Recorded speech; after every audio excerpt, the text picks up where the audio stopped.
My marriage was about 6 months old at that time. A bolt of lightning struck my otherwise mundane life. My husband forced me to take care of my father-in-law, who had become bedridden as a result of an accident. Because that was the first experience to me, I struggled with caring for my father-in-law. Then my husband said to me, "We're going to relax in Hawaii and you'll look after my father." My husband and my mother-in-law left for Hawaii, leaving me behind. They still didn't know, they had no idea what kind of tragedy their decision would cause later on. Mary is my name, and I am 30 years old. I've always enjoyed cooking, so after graduating from college, I went to work for a major restaurant chain. I am now in charge of developing new products in the planning department, 8 years after starting there.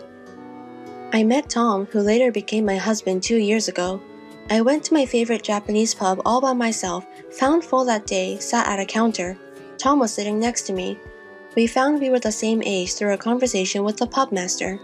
We had a nice chat and exchanged contacts. Tom began inviting me to dinner on a regular basis after that, and we began spending time alone together. He was upbeat and funny, and I found myself drawn to him. He appeared to be the same way, and we started dating naturally. We got married 6 months ago after a year of dating. We are currently enjoying living together in an apartment located between our workplaces. I sometimes cut corners on housework because we both have work, but Tom always smiles and says, "You don't have to be perfect at housework. I'm just happy being with you." I wish I took time to prepare dinner as well, but I'm happy just to be able to have dinner with the person I love. I believe so. Thank you, I said. Tom is always so gracious. Only to you. I like to treat the people I like nicely. I'm so happy to be your wife. Me too. I'm really happy to have a wife like you. Even 6 months after our wedding, our relationship is still so good that we have conversations like this today. I thought that our happy days would last for a long time, but then, all of a sudden, those happy days vanished. My husband was already in the living room when I got home from work that day. Normally, the first one who got home would say, "Hey." However, there was a somewhat heavy silence on that day. I nervously talked to my husband, who was on his phone with a worried face. "Tom, hey, are you alright?" "Hey, Mary, I was completely out of it." "What happened? You seem terrified." "Oh, it's just my mother called." "From your mom?" "Dad got involved in an accident." "What?" I couldn't keep up with the unexpected response, but we couldn't sit at home doing nothing. I immediately took my husband's hand. "What are you doing, sitting there like that? We must visit our father now." "I'm afraid we can't." "No, why?" "There is no way we can meet him right now." "Does that imply he's not feeling well?" "Yeah, we don't have to come because Mom is going to stay with him until he gets better." "Oh no." His words made me realize there was nothing I could do at this point. I let go of his hand and sat down on the sofa. "I'm concerned if he's okay." Tom remained silent. My anxiety was heightened by his silence. My father-in-law had only recently turned 65 years old. On his days off, he had often taken good care of his health, going hiking and golfing. My husband works for my father-in-law, who owns a business. My husband must be perplexed that my father-in-law, who is also his father and the president of the company where he works, is experiencing this. I couldn't imagine him in his usual cheerful mood that day because he was so depressed. We were finally able to visit my father-in-law a week later. My father-in-law was lying in the hospital room with a powerless smile on his face. When I arrived with my husband, "Are you alright?" I asked. My father-in-law apologetically scratched his head. "Mary, I'm sorry. I apologize for causing you a concern." "I'm not upset. I'm relieved that you are safe." "I'm glad to hear that and able to speak slowly. I'm fine." "Oh, but please stay in bed for a while." My father-in-law smiled as he heard my words. I felt relieved when I saw his smile. My father-in-law suffered a spinal cord injury as a result of the accident and is still paralyzed. In terms of treatment, he would be hospitalized and undergo rehabilitation for about 2 months to assess his progress. Even after he was released from the hospital, he would require ongoing rehabilitation. Tom has decided to assume the presidency in place of his father while he is away. Although only for a short time, having my own husband as a president was unusual.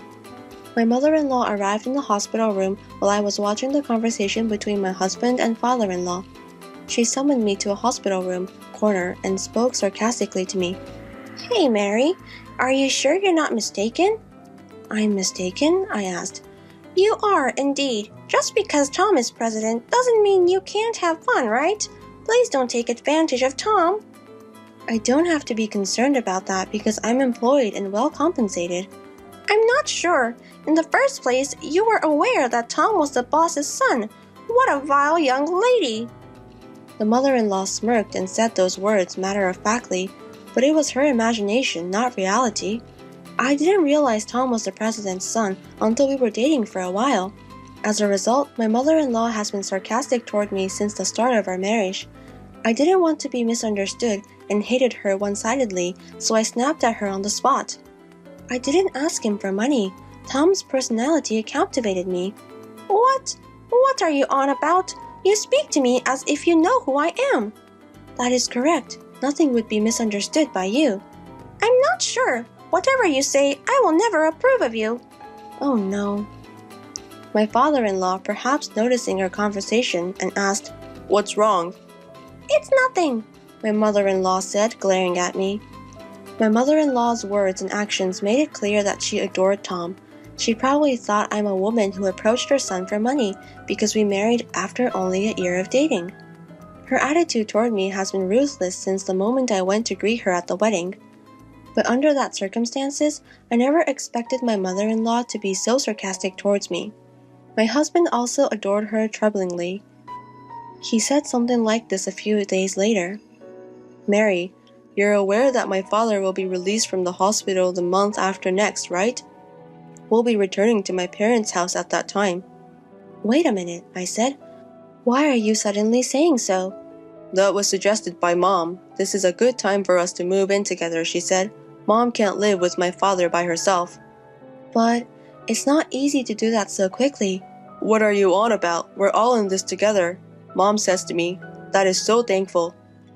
I was perplexed, but he stated unequivocally, "Anyway, that is a decision. Simply get your belongings packed in time for the move-in." "Wait, I won't be able to commute to work if I move to your parents' house. We had trouble finding an apartment near our workplaces." "Isn't it only 5 stops by train from my parents' house? You're very fortunate to be able to sit on the train in the morning." It appeared that my husband and mother-in-law had already decided to live together. After that, I asked my husband several times if we wanted to avoid moving in together, but they paid no attention to me. My husband became more devoted to my mother-in-law than ever before. On the other hand, his words and actions towards me became increasingly harsh. He was giving me another nagging lecture every single day. "How's the packing coming along? I won't be able to take time off work on the day of the move, so you will fill in for me, okay? You will be in charge of all household duties and Dad's care. Don't make my mother suffer." Even before the move, I was mentally overwhelmed by such remarks. The company was in the midst of a busy season, and I was juggling work and moving preparations. I was physically and mentally exhausted. 2 months later, the move was completed successfully, and my father-in-law was released from the hospital. I hardly had time to breathe, but I started a new job as a caregiver of my father-in-law. I got up at 4 a.m. to prepare breakfast and do laundry at the same time. Following that, I flew to my father-in-law to give him a morning massage and change his clothes. I had to finish breakfast before my husband and mother-in-law did, and once I was done, I helped my father-in-law with his meals. I finally left for work after everyone had finished their breakfast. Despite all of my caregiving and housework, my mother-in-law was not pleased. She would always try to prevent me from going to work in the morning. "Mary, do you have a minute?" I apologized to mother-in-law. "I have to leave right now." "What are you on about? I'd like to make a complaint about your breakfast. That is why I am speaking to you." "When I get back, I'll reach out to you. Now I'm going." "Don't argue with me. Just sit there." "No." "Come on, take a seat." My headache began with my mother-in-law's yelling. I started having heart palpitations and headaches whenever my husband or mother-in-law gave me an unreasonable sermon at the time. However, responding to them was counterproductive. The quickest way to complete tasks was to remain silent. Because of my mother-in-law's sermons, I was always barely on time for work. My coworkers were concerned about my tardiness because I had never been late before. 3 months had passed since my father-in-law left the hospital. I didn't have time to catch my breath because I was so busy. I had to prepare dinner as soon as I got home from work. My husband scorned the dishes I had hurriedly prepared in the limited time available. What's the deal, Mary? I come home exhausted and you want to have fish? Are you sure? I apologized. I had to leave the kitchen to clean up my father-in-law, so I made boiled fish. You should make something that will increase my stamina. I'm not interested in boiled fish. My husband took out a cup of noodles and began to fill it with hot water. As she watched me fall silent, my mother-in-law smirked. Depressed, I went to my father-in-law and dressed for the evening. Then, perhaps noticing my predicament, he inquired worriedly, Mary, you appear pale. Are you all right? I'm fine. I've been a little preoccupied with work. Is that it? I've been hearing a lot of yelling from my wife and Tom lately. It's entirely my fault. I'm not particularly talented in many areas. I don't think you look like that. I tried my hardest not to worry my father-in-law by smiling and lying. That's what I only could do to keep my spirits up. The truth was that I'd always wanted to get out of there, but what if I left now? What would happen to my father-in-law? I couldn't just throw it all away after thinking about it. I had days off from work at the end of the year, but that didn't stop me from doing house cleaning. My husband made an outrageous statement on New Year's Eve. My mother and I are currently on our way to Hawaii.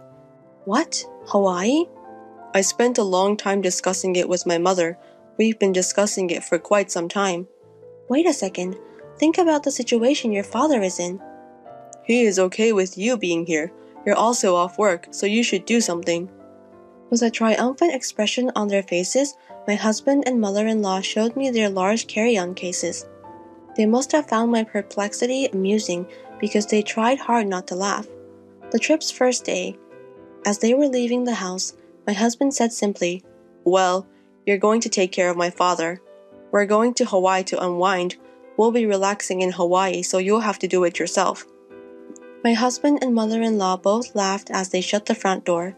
Something inside of me snapped at that exact moment. Look after him? What are you on about? Why do I have to do everything by myself as a step-family member? I can't take it any longer. I'm divorcing him when they return. Something exploded in my head, and I resolved to devote myself to caring for my father-in-law until they returned home. I was already planning to divorce, and I decided to do nothing and leave the housework. I made breakfast for my father-in-law as usual the next day and went to his room with a towel to wipe him and change of clothes. My father-in-law approached me with a smile as I did so. Mary, best wishes for the new year. Dad, I wish you a happy new year. What happened to Tom and my wife? Last night they appeared to be in some sort of trouble. They went to Hawaii. What? Hawaii? My father-in-law sighed deeply and looked skeptical. What? Oh, Dad. Let's get this party started, shall we? Mary, I apologize for everything. Wait a second. What are your thoughts? I've been able to get out of my bed on my own for a few days now. I've been waiting for the right moment, but I never imagined they'd get it just right. What exactly do you mean? My father-in-law then smiled and began to speak slowly. My father-in-law apparently wanted to do something about the fact that I was the only one being pushed around. I asked my mother-in-law and husband to run errands for me, but they ignored me completely. Furthermore, the company's executive director contacted him and reported that my husband, the company's acting president, was doing whatever he pleased. This trip, too, must have been paid for by the company. So my father-in-law contacted a company representative and asked him to monitor my husband's behaviors. Then, his laziness at work was discovered and everyone was furious. My father-in-law was supposed to return to the company as president after the new year. My husband was supposed to return to be an employee, but decided to fire him. The home is also in the name of father-in-law. While they were away, we changed the locks and devised a strategy to keep them out when they returned. I went to the city office to pick up 2 divorce papers while they were there. A week has passed. The front door shook and the intercom rang repeatedly. My husband and mother-in-law, who had just returned from Hawaii, were attempting to open the door. I responded to them via the monitor. Good to see you back. How was your journey? What the heck, Mary? Please open the door right now because I am unable to do so. That's something I can't do. My father-in-law warned me not to open the door. What? What are you talking about? Hey, did you have a good time? The trip with company funds? How did you find out about that? I don't know, my husband's expression said. I couldn't help but laugh as I watched their expressions on the monitor. My father-in-law, who was listening to the conversation, then interrupted from the side. Oh, you really embezzled my company's money. Dad, why? You aren't supposed to be able to stand. I've been able to stand for a few days now thanks to Mary's rehabilitation assistance, and the managing director has told me about your shady attitude at work. Who is the managing director? No, Dad, no, nothing was done by me.